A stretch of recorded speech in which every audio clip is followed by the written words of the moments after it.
बिस्मिल्लाहिर्रहमानिर्रहीम अस्सलाम वालेकुम डियर स्टूडेंट्स। हम अपने पाइथन प्रोग्रामिंग कोर्स में बुक फॉलो कर रहे हैं simplified Python notes second edition. हम हैं चैप्टर 7 पे लिस्ट्स एंड टपल्स को स्टडी कर रहे हैं। एक्सरसाइजेज हम सॉल्व कर रहे थे, तो एक्सरसाइजेज में अब हम देखेंगे 7.13 और उससे onward. Write a snippet to create a list and print elements with indices 0 1 2 3 4, 0 से 4 तक के।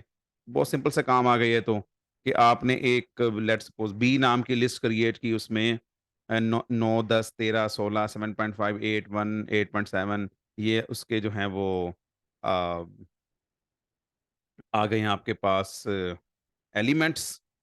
अब हम प्रिंट करेंगे बी में से, स्क्वायर ब्रैकेट में लिखते हैं क्या क्या हमें लेना है, वो स्लाइस कैसे आएगा 0:5, यानी 0 वाला आएगा, उसके बाद 1 के गैप से चलते चलते हम 4 तक जाएंगे।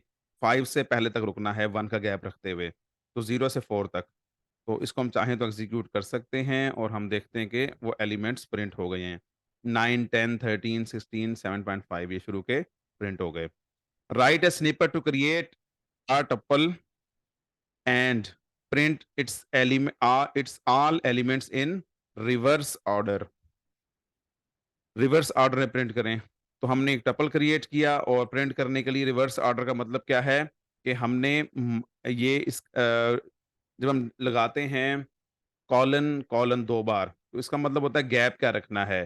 तो गैप अगर जो इसमें रखना है हमने, इसमें जो स्टाइल है -1 का, तो इसका मतलब ये है कि वो स्टार्ट से लेगा और शुरू की तरफ आएगा। तो अगर हम इसे एग्जीक्यूट करें तो ये इस तरह से आ गया 8.7 1 दिस एंड दिस, तो एक और ये टपल बन चुका है, सामने प्रिंट हो चुका है। यानी स्लाइस क्या लिया है हमने, उस टपल में से एक और टपल बनाया है, एक और वो एक्चुअली क्या है, एलिमेंट्स रिवर्स में हैं। सेम काम किसी भी लिस्ट के लिए भी हो सकता है। यानी अगर हम करना चाहें यही काम, हम इसे ऊपर वाली लिस्ट को हम B1 कह देते हैं और यही काम हम कर लेते हैं B1 के लिए, तो वो भी आ जाएगा। इसे हम लिखते हैं फिर कॉलन कॉलन -1, तो ये लिस्ट बन के आ चुकी। पहले वाला टपल है, टपल में से उठाएँगे तो टपल आएगा, लिस्ट में से ऐसे उठाएँगे तो लिस्ट आ जाएगी। 7.15 right what is the output, ये व्हाट आना चाहिए। What is the output of the following snippet, इस स्निपेट की आउटपुट क्या है? हमने n क्रिएट किया, एक लिस्ट है ये बेसिकली, एक लिस्ट आ गई है।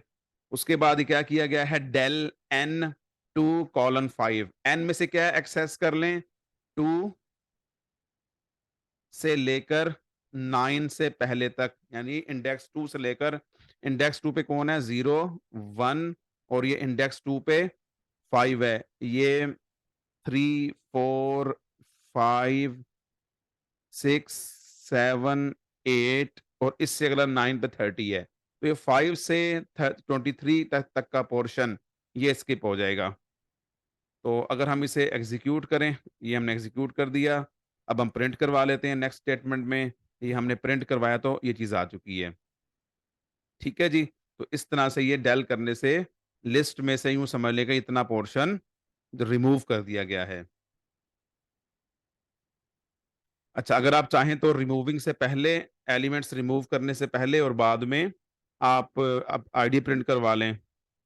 Print ID of what, n, ये हमने पहले भी करवा ली है और बाद में भी। तो आप देख सकते हैं कि आईडी सेम है। इसका मतलब है कि जो आपका लिस्ट है, लिस्ट में तब्दीली ही आई है कि उसके एलिमेंट्स रिमूव हुए हैं, कोई नई लिस्ट क्रिएट नहीं हुई है एज़ सच।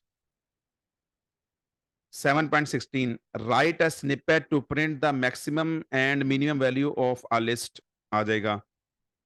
तो हम ये करेंगे, ये हमने लिस्ट क्रिएट की, इसका 2 फंक्शन है, एक मिन नाम से है एंड मैक्स नाम से है। मैक्स ऑफ एन, मिन ऑफ एन, यानी मैक्स के सामने पैरेंथेसिस में जो आर्गुमेंट देंगे वो एन को दे दें। इस तरह से मिन के सामने जो आर्गुमेंट, मिन को जो आर्गुमेंट देना है वो एन को भेज दें। तो इस तरह से इनका मिनिमम और मैक्सिमम वैल्यू जो उसकी मैग्नीट्यूड है वो आ जाएगी। तो 90 मैक्सिमम वैल्यू है उसमें और 2 मिनिमम वैल्यू है। अगर हम इसे चेंज करते हैं, इसे हम 22 कर देते हैं, अब एग्जीक्यूट करते हैं तो ये -22 मिनिमम वैल्यू आ जाएगी। What is the output of the following snippet? ये हमने लिस्ट नाम की एक लिस्ट क्रिएट की, उसके बाद ये क्या किया है, लिस्ट डॉट इंसर्ट 5, उसके बाद दूसरी ये एक स्ट्रिंग आ गया। इसका मतलब है वो लोकेशन जिसका इंडेक्स 5 है, वहां पे पाइथन रख दें जाके। अच्छा, ये इंसर्ट करना है, जब कोई चीज़ इंसर्ट करते हैं तो उसमें ओवरराइट या रिप्लेसमेंट की बात नहीं हो रही, बल्कि इंसर्ट करने की बात। इसका मतलब है कि 5वें इंडेक्स पे इसे इंसर्ट कर दें, और जो इससे अगले वाले एलिमेंट हैं वो जो मौजूदा 5वें पे होगा, ये सारे के सारे आगे को धकेले जाएँगे, एक-एक इंडेक्स आगे को धकेल दिए जाएँगे। तो इसमें अगर आप इसे प्रिंट करें, तो ये वो चीज़ आ चुकी है। तो जिस तरह वो डेल वाला काम जो था, ये उसके अपोज़िट आप काम इस हद तक समझ सकते हैं। तो इसमें ये 45 भी मौजूद है। 22 जो था वो 0, 1, 2, 3, 4 लोकेशन पे था। 45 5 इंडेक्स था। तो 5 इंडेक्स वो जो वैल्यू थी वो आगे शिफ्ट हो गई है। इसमें भी अगर आप इसकी आईडी प्रिंट करना चाहें, आईडी प्रिंट करना चाहें इंसर्शन से पहले और इंसर्शन के बाद, तो हम देखेंगे कि लिस्ट की जो आईडी है वही है। इसका मतलब है लिस्ट तो वही रहेगी, लेकिन उसमें तब थोड़ी-सी तब्दीली आ चुकी है। 7.18 write a snippet to sort the list in ascending and descending orders. तो हमने ये एक लिस्ट क्रिएट की, इसे हमने इसकी वैल्यू प्रिंट करके देख ली, और हमने इसकी चलें आईडी भी प्रिंट कर ली अगर हम चाहें तो। ये लें आईडी प्रिंट कर ली है, 448 आ गई है इसकी आईडी। अच्छा जी, इसके बाद हमने कहा n dot sort. N dot sort करने के बाद जब हमने इसे प्रिंट करवाया, तो ये एक जो लिस्ट है वो सॉर्टिंग हो चुकी है असेंडिंग ऑर्डर में। एन डॉट सॉर्ट लिस्ट का नाम, dot sort function with parenthesis, empty parenthesis. अच्छा, इस मौके पे अगर हम इसे इसकी जो है वो आईडी प्रिंट करवाएं तो क्या आनी चाहिए, ये देखिए आईडी सेम है। इसका मतलब ये हुआ, अब लिस्ट तो ये वाली नहीं है। ये एन लिस्ट नहीं है, ये तो n n dot sorry list list वही है, सॉर्टिंग के बाद भी वही रही है, उसी लिस्ट में ही एलिमेंट्स में जो लोकेशंस हैं वो रद्दो-बदल कर दी गई हैं। हमने एन प्रिंट करा के देखा, एन तब्दील हो चुका है, एन की सॉर्टिंग हो चुकी है, एन डॉट सॉर्ट करने से। अच्छा, अगर हम ये करेंगे n dot sort reverse equal to true, यानी अगर हम ये देते हैं इसमें आर्गुमेंट, और वो कौन-सा इसमें जो है हमने एक वो इसका इसका ख़ास पैरामीटर है रिज़र्व नाम का, तो रिज़र्व को क्या वैल्यू दी है? ट्रू। यानी हमारा जो आर्गुमेंट है इसके अंदर, वो क्या है कि हमने रिज़र्व नाम के पैरामीटर को, जो सॉर्ट नाम का एक इंटरनल पैरामीटर है, उसको हमने वैल्यू दे दी है true. T capital R you E true. तो इसका मतलब ये है अब जो सॉर्ट फंक्शन का बिहेवियर होगा, वो डिसेंडिंग ऑर्डर का होगा, असेंडिंग का नहीं होगा। यहाँ ये बात याद रखें, हम चाहें तो यहाँ पे ऊपर जो खाली है, अगर हम उसे फॉल्स करते हैं तो बाय डिफ़ॉल्ट उसकी वैल्यू फॉल्स ही होती है। यानी इंटरनली पहले वो फॉल्स ही है। हम कह दें तो फॉल्स है, वो तब भी वैसा बिहेव करेगा, रिवर्स नहीं करना यानी कि, और अगर हम लिख भी देंगे तब भी हर्ज नहीं है। तो प्रिंट करा के देख लेते हैं। तो ये देखिए सबसे पहले क्या किया हमने, लिस्ट आ गई, इसे हमने कर दिया असेंडिंग ऑर्डर में, और बाद में जब हमने रिवर्स करके किया तो ये डिसेंडिंग ऑर्डर में आ चुका है। तो अब ये एन में तब्दीली आ चुकी है, लेकिन एन ऑब्जेक्ट वही है। तो आप देख सकते हैं कि हर बार आईडी सेम प्रिंट हो रही है। एन बना तब भी आईडी सेम, असेंडिंग ऑर्डर में सॉर्ट कर दिया तब भी वही आईडी रही, डिसेंडिंग ऑर्डर में कर दिया तब भी आईडी वही रही है। इसका मतलब है ऑब्जेक्ट वो लिस्ट वही है जिसको एन रेफर कर रहा है, सिर्फ उसके एलिमेंट्स अंदरूनी तौर पे रद्द-बदल का शिकार हो रहे हैं। एम हमने लिस्ट बना ली है, उसके बाद हमने क्या किया, सॉर्टेड एम। इसका मतलब ये है कि एम को हम सॉर्टेड शक्ल में उसकी सॉर्टेड फॉर्म लें और उसे लिस्ट 3 को असाइन कर दें। अब अगर हम एम प्रिंट करना चाहें और उसकी आईडी प्रिंट करना चाहें, तो आप देखेंगे कि मैं चले ऊपर वालों को फिलहाल अगर हम इसे एक्सपेरिमेंट कर रहे हैं, तो ऊपर वालों को मैं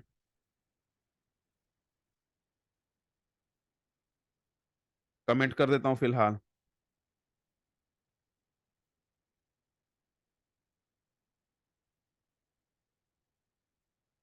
ये मैंने सारे कमेंट कर दिए, अब इस पर आ जाएँ। हमने एम प्रिंट किया, ये एम की आईडी है। और हम इस मौके पे हम ये कर चुके हैं कि सॉर्टेड एम कहीं और भेज चुके हैं। और अगर मैं इस मौके पे एम प्रिंट करवाऊं तो आप देख सकेंगे जो ओरिजिनल एम था ये वही का वही है।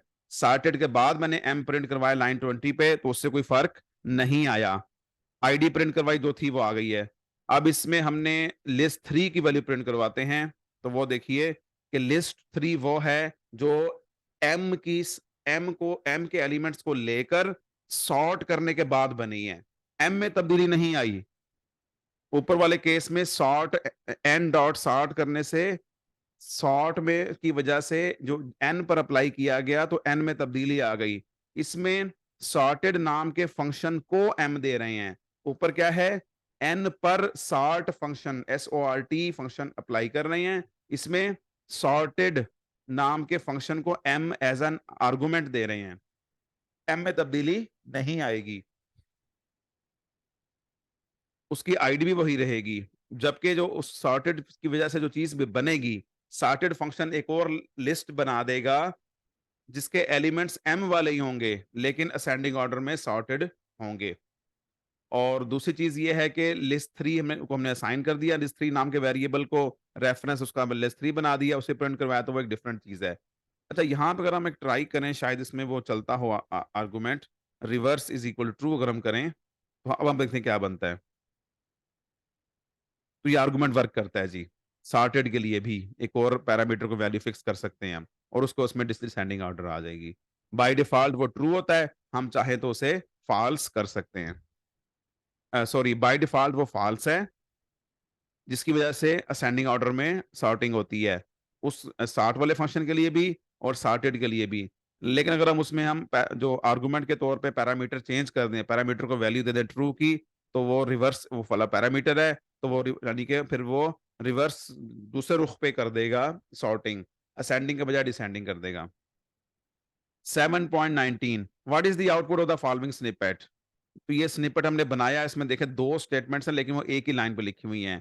ग्रेट नाम की लिस्ट बनाई और उसके बाद हमने सेमीकोलन लगा के उसी लाइन पे प्रिंट लिख दिया। तो ये स्निपेट तो है लेकिन एक लाइन पर मुश्तमिल है और इसमें जो 2 स्टेटमेंट्स हैं वो एक ही लाइन पे मौजूद हैं। तो इसमें बेसिकली क्या हो रहा है, वो इंडेक्स जिसका वो एलिमेंट जिसका इंडेक्स 5 है वो ले लें। कौन-सा है वो 0, 1, 2, 3, 4 और 5 वो ये 8वां है। और -2 के गैप से आएँ, स्टेप साइज़ 2 रखें और 0 की तरफ और 0 से पहले रुक जाना है हमने। तो ये 8 आ गया, फिर 40 आ जाएगा और फिर ये 6 आ जाएगा, यस ठीक है जी। उससे पहले वैसे ही 0 है तो पीछे नहीं जा सकते हैं। तो 8, 40, 6 इसका आंसर प्रिंट होना चाहिए। 846 8 एंड 40 एंड 6 ये लिस्ट के 3 एलिमेंट्स हो गए। 7.20 create and print a two dimensional empty list.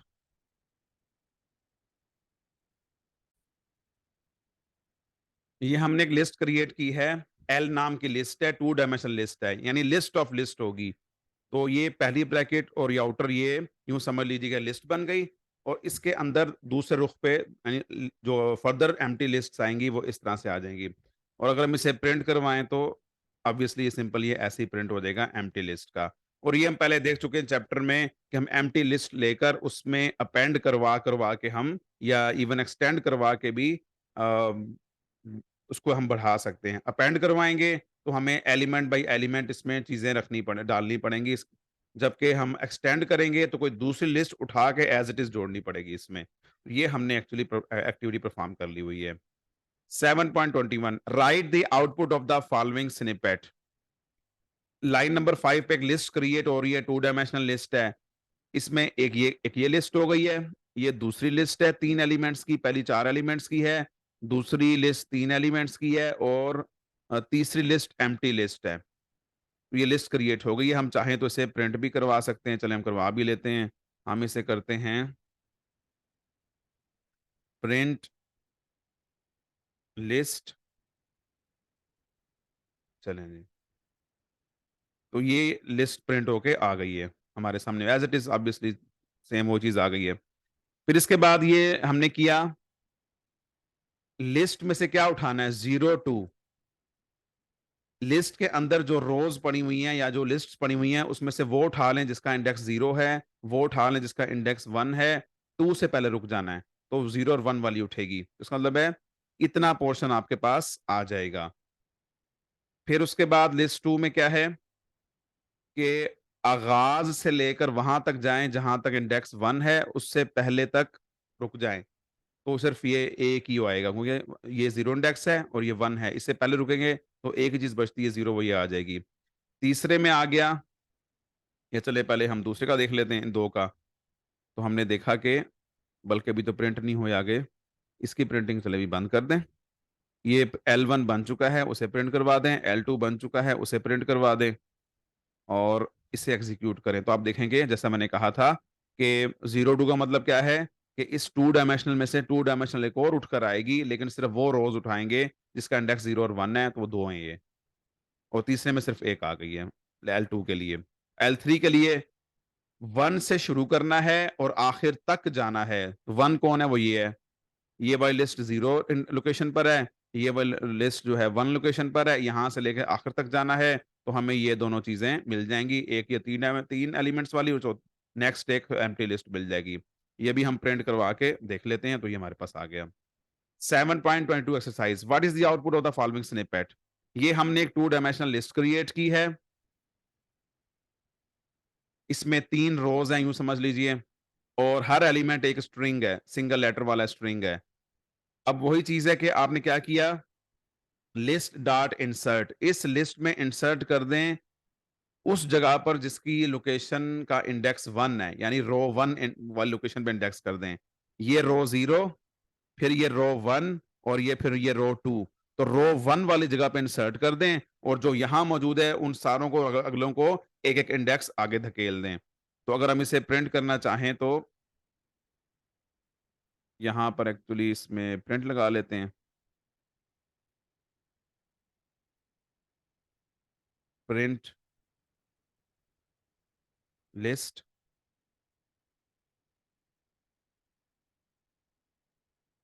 List हमने पहले और बाद में प्रिंट कर ली। तो पहले ये जो ऊपर वाली आ गई है और उसके बाद ये दूसरी वाली प्रिंट हो गई है। 4 रोज़ आ चुकी हैं। 4 लिस्टों की एक लिस्ट बन चुकी है। अच्छा, इसमें फर्दर क्या है कि ये कॉलम पे सिर्फ प्रिंटिंग के लिए अगर हम इस प्रिंटिंग को ऑफ कर दें और ज़रा स्टाइलिश प्रिंटिंग रखें मैट्रिक्स के स्टाइल में, ये भी सीख लीजिए आप कि हमने लूप चला लेनी है आई इन लिस्ट, यानी लिस्ट के अंदर आई वेरी करेगा। तो अगर लिस्ट ये वाली है, तो आई यहाँ वेरी करेगा, फिर आई दूसरा ये बनेगा, फिर आई को मिलेगी ये तीसरी लिस्ट और जब वो लिस्ट ले लिया करेंगे, अब जे वेरी करेंगे आई में, यानी जो भी लिस्ट उठा ली अब जे उसमें वेरी करेगा और उसमें जे प्रिंट करते चले जाएँगे और ये प्रिंट स्टेटमेंट में अगर हम सेपरेटर देते हैं एंड इक्वल टू ये खाली स्पेस हमें दे दी, इसका मतलब स्पेस आ जाएगी बीच में और जैसे ही इस लूप से बाहर आया करेंगे, इंडेंटेशन पीछे आ गई है, तो हमें क्या मिलेगा? हमें एक प्रिंट स्टेटमेंट चलेगी जिसकी वजह से एक लाइन खाली लाइन प्रिंट हो जाएगी।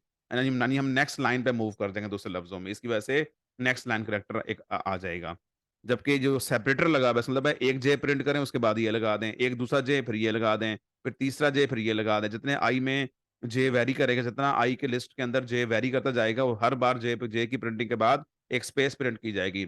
याद करें चैप्टर 2 में हम देख चुके हैं कि जब हम ऊपर कहीं भी प्रिंट यूज़ कर रहे हैं तो बेसिकली उसमें जो एंड में लिखा हुआ है वो एंड जो है सेपरेटर नहीं सॉरी बल्कि एंड जो है एंड में बैक स्लैश एन होता है बाय डिफॉल्ट।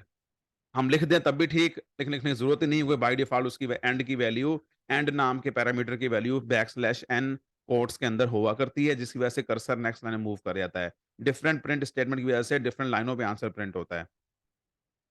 लेकिन अगर हम यूं कह दें कि जो एंड में सेपरेटर हमें सॉरी एंड में जो टर्मिनेटर है हमें वो नेक्स्ट लाइन में नहीं जाना बल्कि उसी लाइन में रहना है, तो इस काम के लिए इस लूप के अंदर जो मैंने जिसको मैं डार्क किया है हम उसी लाइन पे रहेंगे, तो इसकी वजह से प्रिंटिंग खूबसूरत हो जाएगी। तो आप देख सकते हैं कि हमारी इस स्टाइल में प्रिंटिंग आ गई है। पहले एक प्रिंट हुई रो, फिर दूसरी रो प्रिंट हुई, फिर तीसरी रो, फिर चौथी रो।